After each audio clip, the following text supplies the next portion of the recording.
जय हिंद दोस्तों, कैसे हैं आप सब। आई होप आप लोग अच्छा ही होंगे। तो चलिए आज टेंजेंट एंड नॉर्मल का जो एग्जांपल 19 आज हम लोग कर रहे हैं। ठीक है, ये क्वेश्चन है, कभी कभार एग्जाम में पूछ ही देता है इस टाइप का क्वेश्चन। तो आप लोग ध्यान दीजिएगा थोड़ा सा। इस टाइप का क्वेश्चन बहुत ही सिंपल है, लेकिन थोड़ा सा ध्यान दीजिएगा। आपका जो डेरिवेटिव वाला पोर्शन है उसको अगर आप लोग कर लेते हैं तो आप बाकी क्वेश्चन तो आप ऐसे ही सॉल्व कर लीजिएगा। यानी टेंजेंट का इक्वेशन और नॉर्मल का इक्वेशन निकालने के लिए कहा जा रहा है। ठीक है, चलिए देखते हैं क्वेश्चन में। क्वेश्चन में कहा जा रहा है find the equation of the tangent and normal to the curve at 1,1। ठीक है, कोई कर्व दिया हुआ है और वो पॉइंट भी दे दिया है कि इस पॉइंट पे टेंजेंट का इक्वेशन निकालना है। ठीक है, तो कैसे निकालेंगे चलिए देखते हैं। आप लोग भी देखिए ध्यान से। सबसे पहले यहां लिखेंगे solve as given curve, as given curve क्या है, एक्स पर पावर 2/3 प्लस वाई पर पावर 2/3 इक्वल्स टू 2, इक्वेशन 1। कोई दिक्कत नहीं है ना। और पॉइंट तो दिया हुआ ही है 1,1। अब इससे हम लोग क्या निकालते हैं, जब भी हम लोग को नॉर्मल या टेंजेंट का इक्वेशन निकालते हैं तो सबसे पहले हम लोगों को स्लोप की जरूरत पड़ेगी। तो सबसे पहले हम लोग क्या निकालेंगे, स्लोप निकालेंगे। कर्व का स्लोप निकाल लेंगे तो कर्व का स्लोप और टेंजेंट का स्लोप बराबर होता है।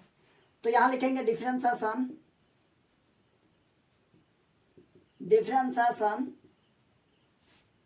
With respect to x. तो यहां देखिए इसका डेरिवेटिव करेंगे तो क्या होगा, जितना पावर है वो आगे आ जाएगा और जो पावर है उसमें 1 माइनस हो जाएगा। तो बताइए 2/3 में 1 माइनस हो जाएगा, मतलब क्या हो जाएगा, यानी 2/3 और -1 और प्लस यहाँ हो जाएगा पावर 2/3 आगे और 2/3 और -1 और y का हो जाएगा dy/dx और इक्वल्स टू इधर 2 का हो जाएगा 0, क्योंकि कांस्टेंट है। तो हम लोग पढ़ चुके हैं, यानी कांस्टेंट का डेरिवेटिव 0 होता है। यानी हम लोग पहले ही यहाँ लिख दिए हैं differentiation with respect to x, यानी x के सापेक्ष क्या हो रहा है, अवकलन हो रहा है ना। तो चलिए इसको हम लोग लिखेंगे क्या, यहाँ लिखेंगे 2/3 और x का पावर देखिए ये कितना हो जाएगा, -1/3 हो जाएगा और प्लस यहाँ 2/3 और यहाँ y पर पावर -1/3 हो जाएगा और यहाँ dy/dx हो जाएगा। कोई दिक्कत नहीं। अब एक काम कीजिए, यहाँ 2/3 और y पर पावर -1/3 और ये dy/dx और इक्वल्स टू ये हो जाएगा -2/3 x पर पावर -1/3। क्या किए, ये वाला पोर्शन को क्या किए बताइए, तो 0 के तरफ ले गए तो क्या हो जाएगा, माइनस हो जाएगा। तो क्या लिख सकते हैं, dy/dx इक्वल्स टू क्या होगा, ऊपर में क्या, एक काम कीजिए ना, ये और ये कटेगा कि नहीं, 2/3 और 2/3 कट गया तो क्या बचा, माइनस, ऊपर में बचा -x पर पावर 1/3 और नीचे हो जाएगा ये डिवाइड, मतलब y पर पावर -1/3। ओके, अब इसको लिखेंगे, ओहो बेकार हो गया, -1/3।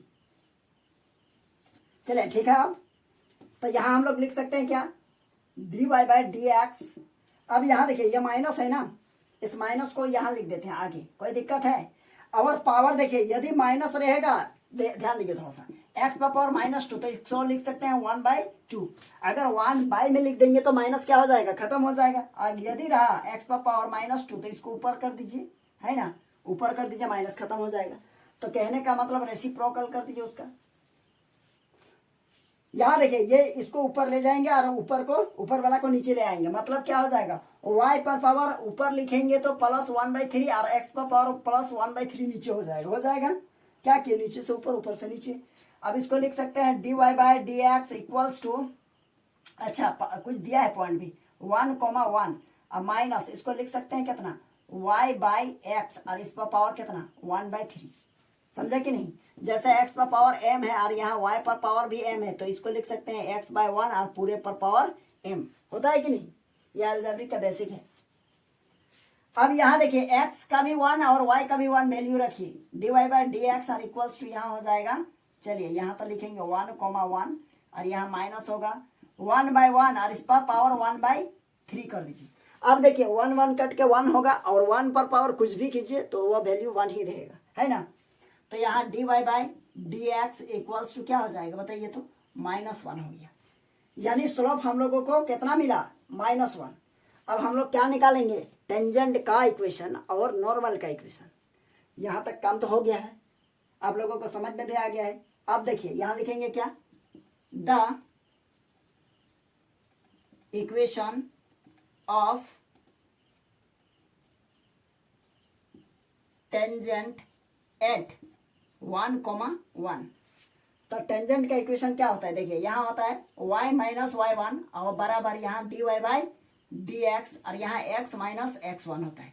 ठीक है, तो यहाँ देखिए, तो यहाँ हो जाएगा y होगा माइनस y1। y1 मीन्स क्या है बताइए, तो ये पॉइंट है ना। अच्छा हाँ ठीक है, ये देखिए ये x1 होगा, ये y1 होगा, तो y1 मीन्स 1 और इक्वल्स टू यहाँ dy बाई dx का वैल्यू कितना आया है, -1। चलिए अब यहाँ हो जाएगा x माइनस 1 होगा कि नहीं, y1 का वैल्यू भी कितना है, 1 ही है। अब ये हम लोग सॉल्व करेंगे, y माइनस 1 इक्वल्स टू अंदर जाएगा -x प्लस 1, x को इधर लाएंगे तो x प्लस वाई -1, इधर आएगा तो -1 इक्वल्स टू 0, x प्लस वाई -2 इक्वल्स टू 0। ये क्या हो जाएगा, टेंजेंट का इक्वेशन। ओके, ये क्या हो जाएगा हम लोगों का, टेंजेंट का इक्वेशन हो गया। अब हम लोग निकालेंगे नॉर्मल का इक्वेशन, तो क्या लिखेंगे यहाँ बताइए, तो यहाँ लिखेंगे the equation of normal at किस पॉइंट पर, 1,1। ओके, तो नॉर्मल का इक्वेशन क्या होता है, यहाँ same y minus y1 equals to यहाँ होता है -1 बाई dy बाई dx, बस यही चेंज हो जाता है।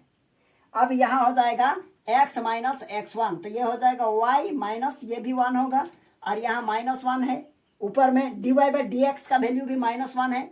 अब यहाँ x माइनस ये कितना हो जाएगा, 1 हो जाएगा, तो ये माइनस कटा मतलब 1 हो गया, तो y माइनस 1 इक्वल्स टू अंदर मल्टीप्लाई करेंगे तो x माइनस 1 होगा।